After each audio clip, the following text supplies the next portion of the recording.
Okay, here's a new book I got yesterday. I'm going to try reading some of this. It's called Democracy for Realists by Christopher Achen and Larry Bartels. The subtitle is Why Elections Do Not Produce Responsive Government. Let's see. So this was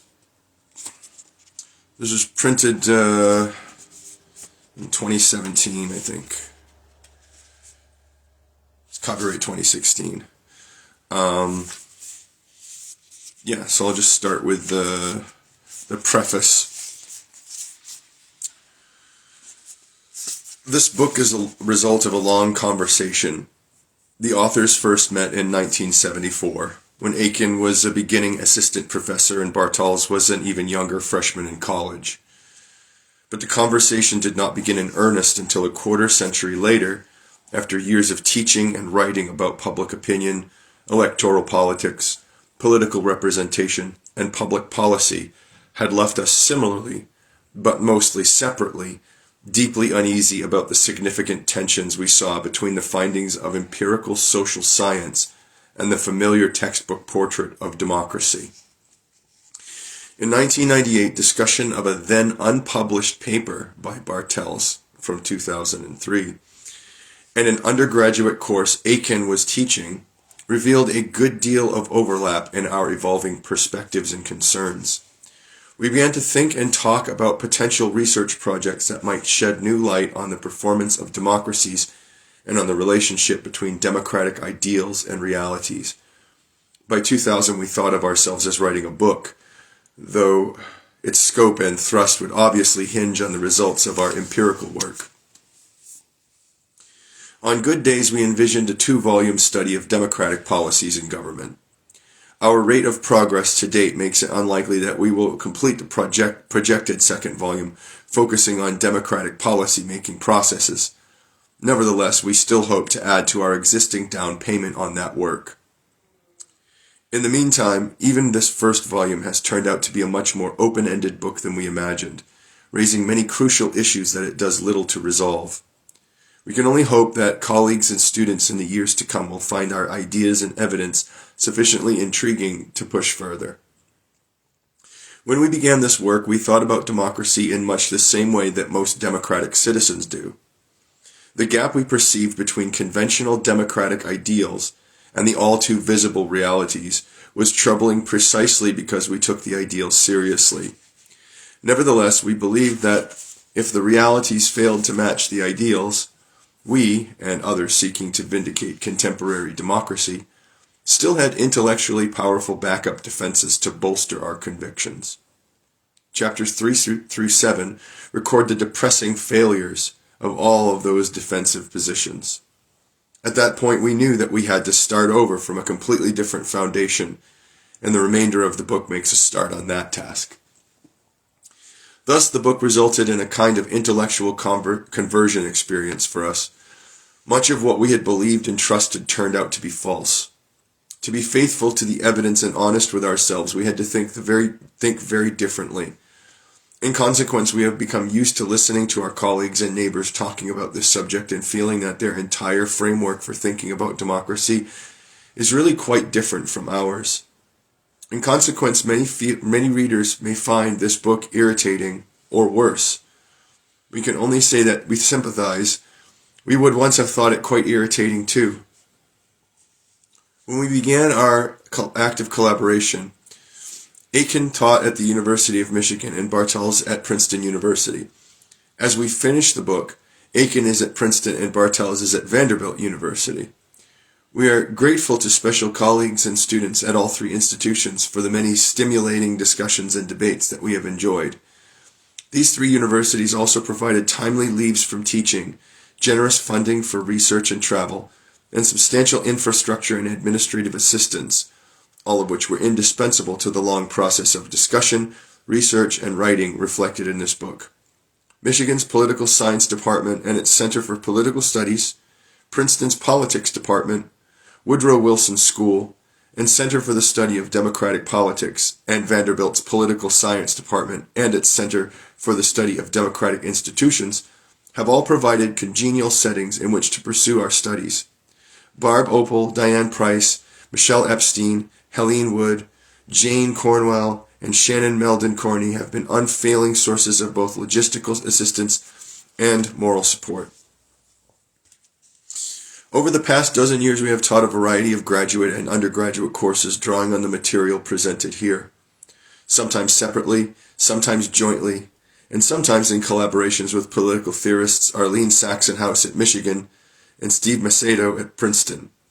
We thank Arlene and Steve most warmly for broadening our theoretical horizons and for demonstrating the great value of serious, thoughtful contact between political philosophy and empirical evidence.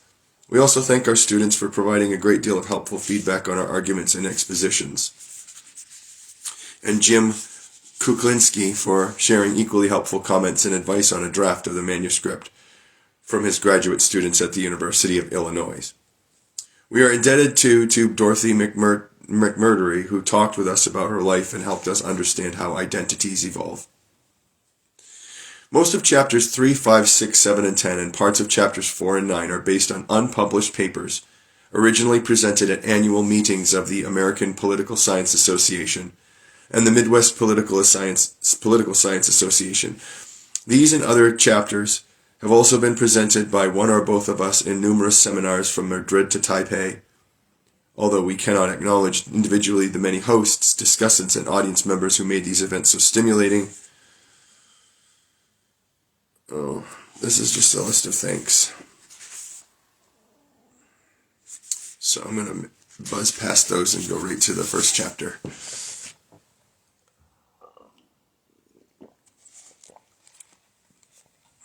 Chapter 1 is Democratic Ideals and Realities. Quote, the democratic idealists of practically all schools of thought have managed to remain remarkably oblivious to the obvious facts. End quote. Reinhold Niebuhr, The Children of Light and the Children of Darkness, 1944. In the conventional view, democracy begins with the voters. Ordinary people have preferences about what their government should do. They choose leaders who will do those things, or they enact their preferences directly in referendums. In either case, what the majority wants becomes government policy, a highly attractive prospect in light of most human experience with governments. Democracy makes the people the rulers, and legitimacy derives from their consent. In Abraham Lincoln's stirring words from the Gettysburg Address, democratic government is, quote, of the people, by the people, and for the people, end quote. That way of thinking about democracy has passed into everyday wisdom, not just in the United States, but in a great many other countries around the globe. It constitutes a kind of folk theory of democracy, a set of accessible, appealing ideas assuring people that they live under an ethically defensible form of government that has their interests at heart. Unfortunately, while the folk theory of democracy has flourished as an ideal, its credibility has been severely undercut by a growing body of scientific evidence presenting a different and considerably darker view of democratic politics. That evidence demonstrates that the great majority of citizens pay little attention to politics. At election time, they are swayed by how they feel about the nature of the times, especially the current state of the economy, and by political loyalties typically acquired in childhood. These loyalties, not the facts of political life and government policy, are the primary drivers of political behavior. Election outcomes turn out to be largely random events from the viewpoint of contemporary democratic theory.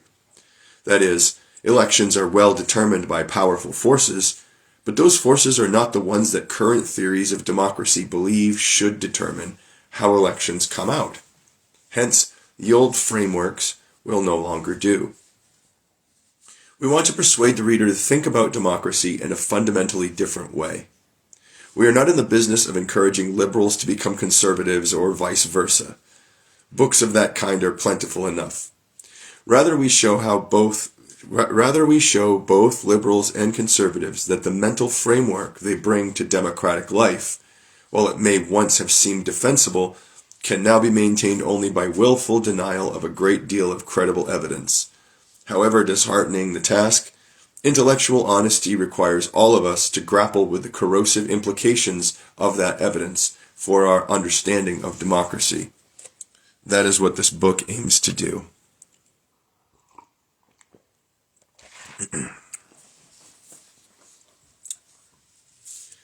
Two contemporary approaches to democracy. What are the conventional notions of democracy that we argue have outlived their time? We consider two main types of theory. One popular with broad swatches of democratic society, and a second whose appeal is largely confined to scholars specializing in the study of elections. Footnote. These two models by no means exhaust the variety of meanings of democracy around the world, or even within the United States. For example, the overlapping traditions of participatory democracy, face-to-face democracy, and deliberative democracy have received a great deal of attention from academic theorists. And they have been implemented with more or less success in a variety of settings, especially in small groups and local communities. However, notwithstanding some creative attempts to employ small-scale deliberative exercises as simulations of how mass publics would decide controversial issues in a deliberative fashion, these models seem to us to be less relevant for understanding democratic politics on a national scale than those we consider here. End footnote. The first model, which we refer to as the populist ideal of democracy, emphasizes the role of ordinary citizens in determining the policies of democratic communities. As we will see, this populist notion of popular sovereignty has inspired a good deal of sophisticated academic thinking derived from Enlightenment concepts of human nature and the political views of 19th century British liberalism. In its less rarefied forms, it has also undergirded the folk theory of democracy, celebrated in much 4th of July rhetoric. As the homesun poet of democracy, Carl Sandburg, proclaimed, "The people, yes.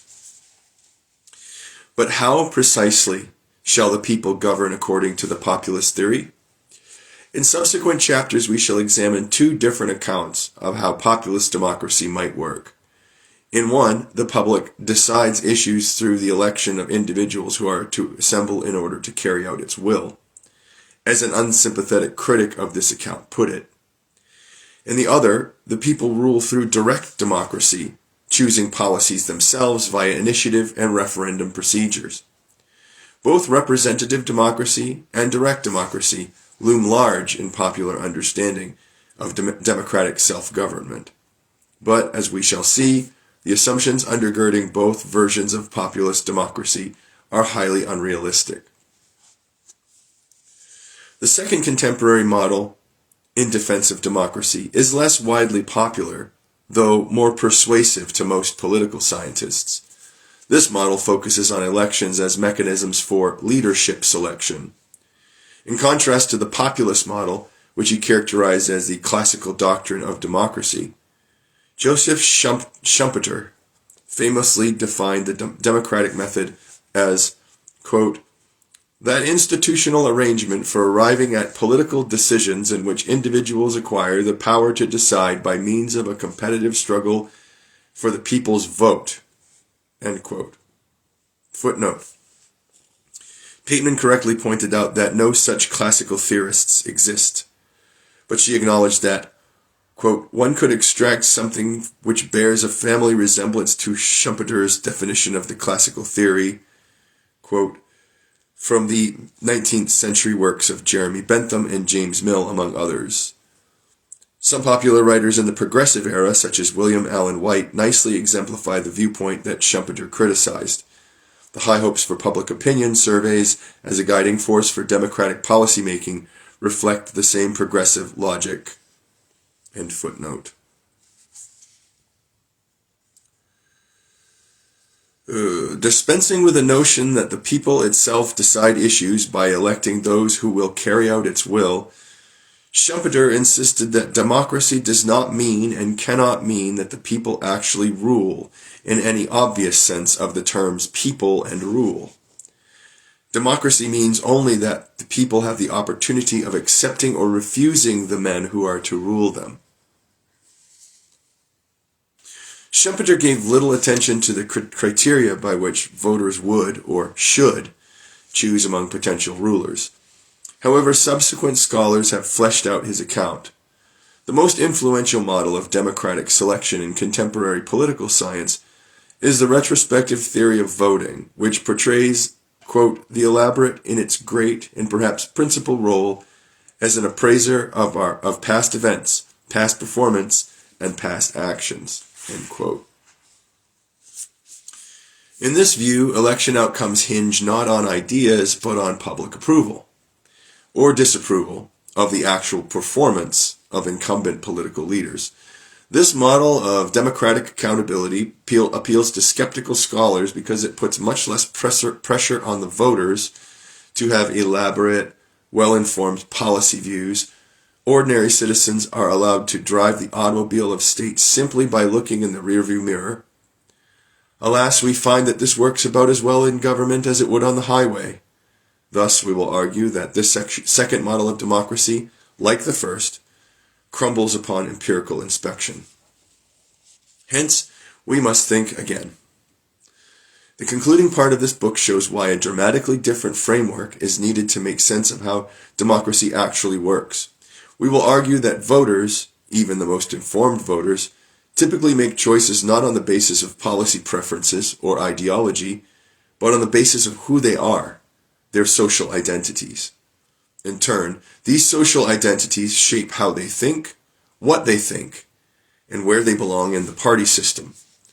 But if voting behavior primarily reflects and reinforces voters' social loyalties, it is a mistake to suppose that elections result in popular control of public policy. Thus, our approach makes a sharp break with conventional thinking. The result may not be very comfortable or comforting. Nonetheless, we believe that a democratic theory worthy of serious social influence must engage with the findings of modern social science. Subsequent chapters attempt to do just that.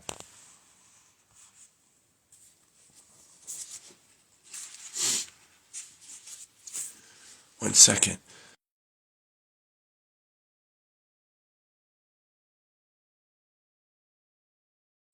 Sorry. But isn't democracy doing just fine? At this point, the reader may be wondering whether all this is just some arcane academic dispute of no consequence to the health of actual democracies. After all, the very idea of democratic government carries enormous prestige in contemporary political discourse. For example, the World Values Survey asked ordinary people in dozens of countries around the world, how important is it to you to live in a country that is governed democratically? And majorities in many countries said absolutely important, a score of 10 on a 1 to 10 scale. Figure 1.1 shows the average responses on the 1 to 10 scale for the 34 most populous countries in the survey. Footnote. These data are from the 6th wave of World Value Survey. The data and additional documentation are available. All right. This is a website. End footnote. Americans may be surprised to see that the United States, with an average rating of 8.4, is unremarkable in its enthusiasm for democracy. Adherence to the ideal is nearly universal.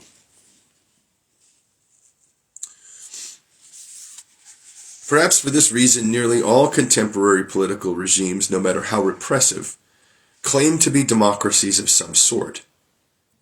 What is more surprising is that their citizens mostly believe them. Respondents in the World Values Survey were also asked, and how democratically is this country being governed today? Again, figure 1.1 summarizes their responses. In every country, there was a gap between attachment to democracy as an ideal and perceptions of democratic reality. Nevertheless, perceptions of democratic reality were surprisingly robust in such unlikely places as Rwanda, Malaysia, and Kazakhstan. Even the Chinese respondents were virtually indistinguishable from Americans, not only in their enthusiasm for democracy as an ideal, but also in their assessment of how democratically their own country is currently being governed. However various the conceptions of democracy, most people almost everywhere accept the proposition that their own political system is somehow democratic, and even more accept the proposition that democracy is somehow a good thing. In the face of this universal acclaim, why tamper with conventional thinking about democracy? If it ain't broke, the reader may think, don't fix it. The problem is that the universal agreement does not extend much beyond the use of the word democracy itself. What makes a country democratic, and why that is a good thing, have generated much less agreement. The meanings that Western, communist, fascist, and tin-horn dictatorial governments have attached to democracy have very little in common, as the following exchange from the British television program Yes, Prime Minister, Season 1, Episode 6, satirized. Sir Humphrey: East Yemen, isn't that a democracy? Sir Richard: Its full name is the People's Democratic Republic of East Yemen. Sir Humphrey: Ah, I see. So it's a communist dictatorship. Even in Western scholarly treatments, the criteria for qualifying as a democracy or polyarchy, to use Robert Dahl's less freighted term, vary markedly from one user to the next, and may extend to half a dozen or more items. At one point in his long career, Dahl emphasized, quote, the continued responsiveness of the government to the preferences of its citizens, considered as political equals, end quote. Decades later, he elaborated by specifying criteria for a democratic process: effective participation, voting equality, enlightened understanding, control of the agenda, and inclusion of adults, arguing that each is necessary if citizens are to be politically equal in determining the policies of the association. Unfortunately for democratic theory, how all this is to be achieved remains frustratingly vague. No existing government comes close to meeting all of Dahl's criteria. In our view, no possible government could. What then is the value of such an unattainable definition? Dahl himself acknowledged that, quote, no state has ever possessed a government that fully measured up to the criteria of a democratic process, and indeed none is likely to. But he went on to write, yet as I hope to show, the criteria provide highly serviceable standards for measuring the achievements and possibilities of a democratic government. They do provide standards against which to measure the performance of actual associations that claim to be democratic. They can serve as guides for shaping and reshaping concrete arrangements, constitutions, practices, and political institutions. For all those who aspire to democracy, they can also generate relevant questions and help in the search for answers. End quote. Other democratic theorists routinely follow Dahl on this point. Even if reality necessarily fails to correspond to the ideals, they argue the ideals are valuable and should serve as the basis for modifying or reconstructing the reality. But for this argument to make sense, it must at least be the case that the ideals are not too unrealistic. More than a century ago, Graham Wallas skewered the logic of unrealizable ideals. Footnote: Wallas is worth reading for his early advocacy of psychology as a tool for understanding politics, but his scholarship is sometimes less than reliable. In the passage quoted here, Wallas was disputing a remark due to Bryce, but taken out of context, and he got the title of Bryce's famous American Commonwealth wrong as well. End footnote. Quote, no doctor would now begin a medical treatise by saying the ideal man requires no food and is impervious to the action of bacteria, but this ideal is far removed from the actualities of any known population. No modern treatise on pedagogy begins with the statement that the ideal boy knows things without being taught them, and his sole wish is the advancement of science, but no boys at all like this have ever existed." End quote. If conventional democratic ideals amount to fairy tales, then we are left with no assurance that all the scholarly definitions and all the popular endorsements are of any use in making government contribute to human welfare.